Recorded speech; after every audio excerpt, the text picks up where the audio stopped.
My first guest really needs no introduction, basically. He is leading the biggest turnaround in modern aviation history. Please welcome on stage Campbell Wilson, the Managing Director and Chief Executive Officer of Air India.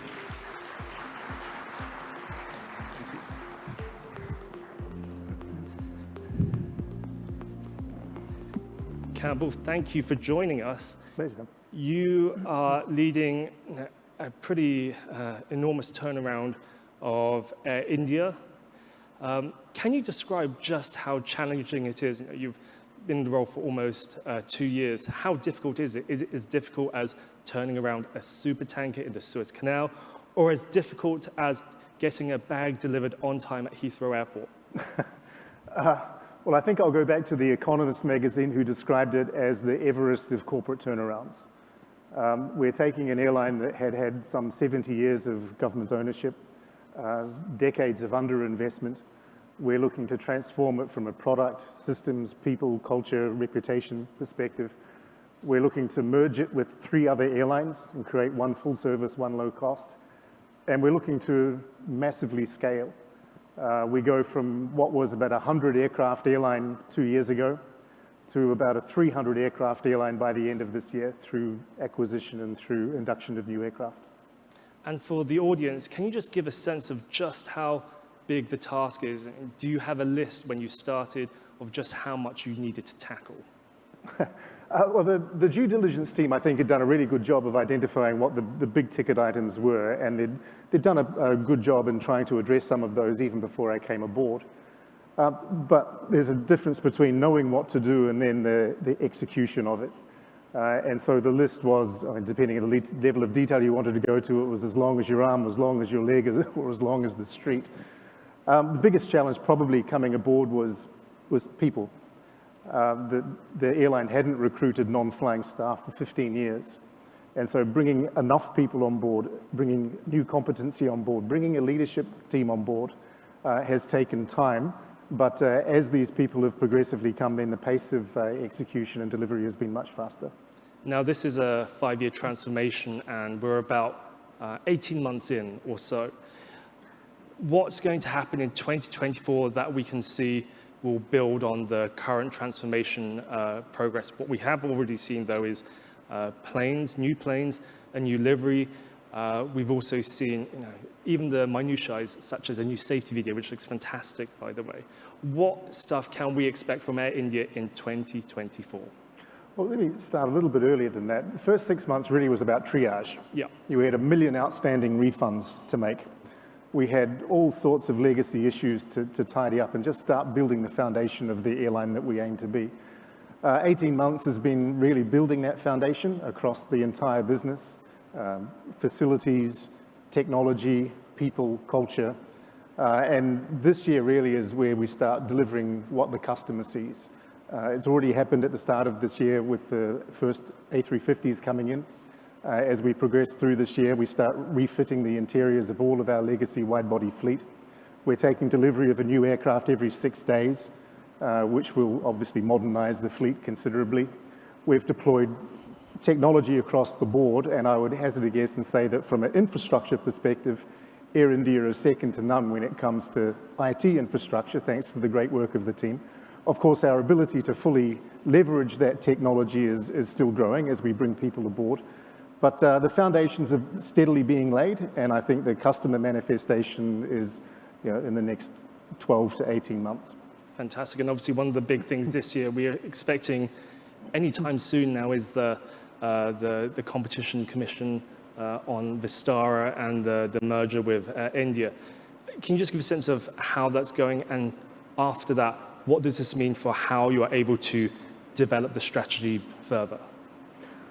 Well, we've got all of the competition clearances except one, ironically Singapore. We hope to get that reasonably soon. And then, of course, there's another regulatory process, which is the legal approval to merge.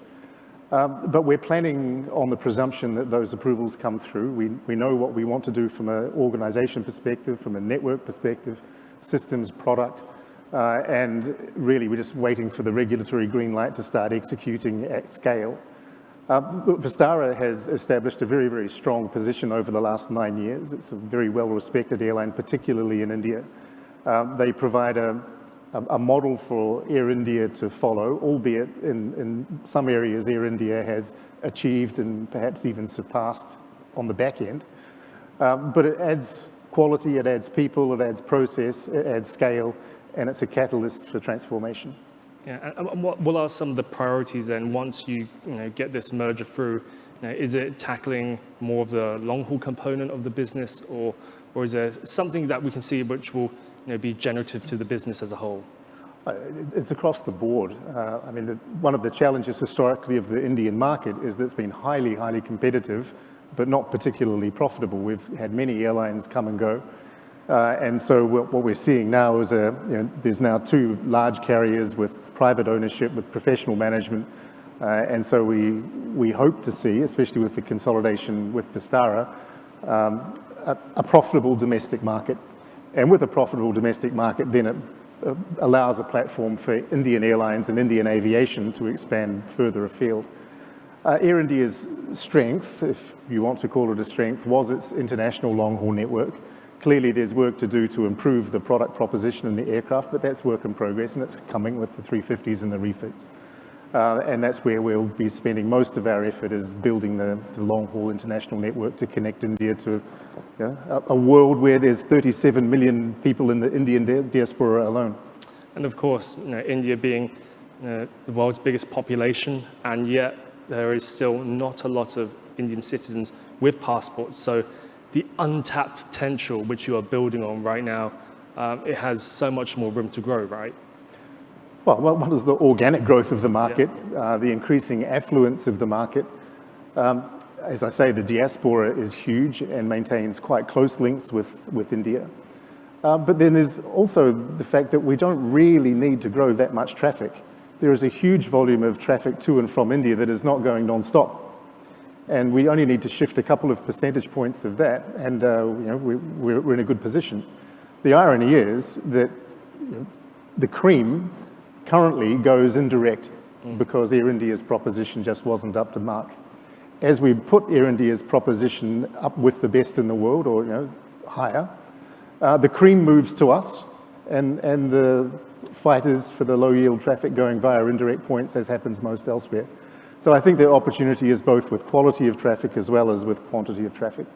Now, break it down for us. So domestic right now is unprofitable, and is international profitable, or is it both segments just not profitable for the business at the moment? Well, I won't go into such detail, but I think you can draw your own conclusion. Fair enough. Now, you mentioned that as part of this transformation, getting new planes in. Of course, last year, Air India ordered 470 aircraft. It's a mammoth investment, a lot of capital expenditure.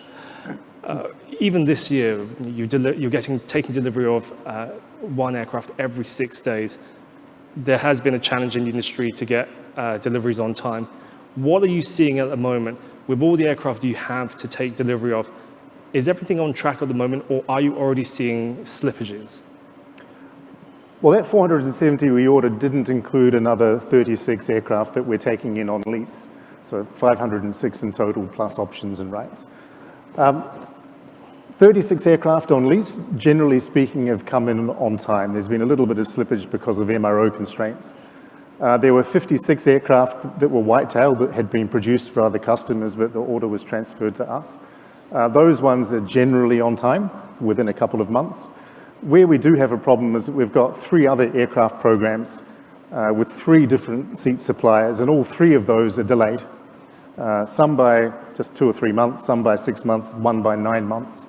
It's immensely frustrating because, aside from the desire to rapidly improve the product proposition for the customer, which these are fundamental to, there's also how do you match supply and demand of crew and other resources to support this induction of aircraft.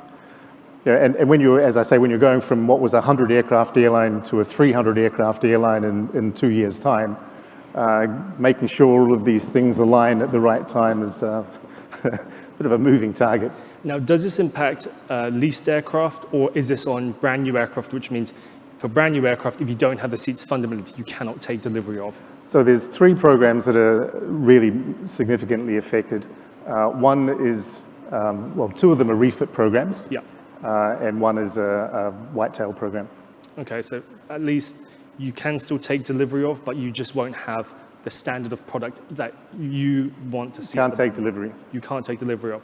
Does that then affect effectively the figure of 1 delivery every 6 days at the moment? Will it be 1 every 2 weeks? No, I think, well, largely the problem is the retrofit. Yeah. And so it just means that we fly a dated product for longer. There's one that is a delayed induction, which doesn't really materially affect the 1 every 6 days because there's so many coming of 6 aircraft, 8 aircraft here and there doesn't really make too much difference. Absolutely. Now, with the new aircraft, one of the challenges is keeping the OEMs honest with their commitments to you as a customer. How do you keep the OEMs honest with what you want and what you expect that is delivered on time? What are the kind of conversations you are having constantly about this? Oh, look, I wish I knew the secret to keeping OEMs on time. I'd be quite interested to hear my colleagues' comments on this too. The fact is we're not a driver of this, we're a taker. And to be fair to the OEMs too, or at least the airframers, and they're dependent on their own supply chain. And they're also dependent on regulatory processes. So it's just such an interdependent industry that we are, there's only so much that banging the table and shouting is going to achieve. So really it's a case of working with everyone involved to juggle and change and accommodate to the best that we can. And oftentimes if you're a constructive partner, people will try and find a way to help. Yeah. Now, India, being in such an exciting position with the airlines, the infrastructure, the investment going in, what's your long-term prediction of where the Indian aviation market goes to or gets to in terms of, we see China always touted as overtaking the US as the biggest aviation market in the world, but where does India fall into that? Can it overtake the US and can it overtake China? Can it even be number 1? What's your outlook and how long could this take? I think my response is that it doesn't really matter. India is a large population. It has astonishing rates of growth in the travel context, 10% domestically, 7% internationally. It is extremely well located geographically. It is building infrastructure at a rate not seen since China in the early 2000s, double the number of airports in 10 years, another 80 airports opening in the next 5. It's going to be a significant global player in aviation, regardless of whether it's number 1, 2, or 3. Yeah, I mean, the government support, the investment going in is phenomenal. If there is one word you could sum up the effort that will go into this year and how the look and the feel continues to change about India, and obviously given the challenges and the opportunities, how do you sum it up in terms of how this year will turn out for Air India? Oh, look, I think we're still building. We've still got a long way to go. We've made a good start, but this is a 5-year transformation. We're 18 months in. I think this is another year of progress. A lot done and a lot more to do, and I really cannot wait to see how you get to that end stage, maybe never an end stage, because transformation is never over after that 5-year period. Look forward to seeing how you go. Congratulations on what you've done so far, and thank you for being on stage here at the Asia Aviation Festival. Pleasure. Thanks, Danny.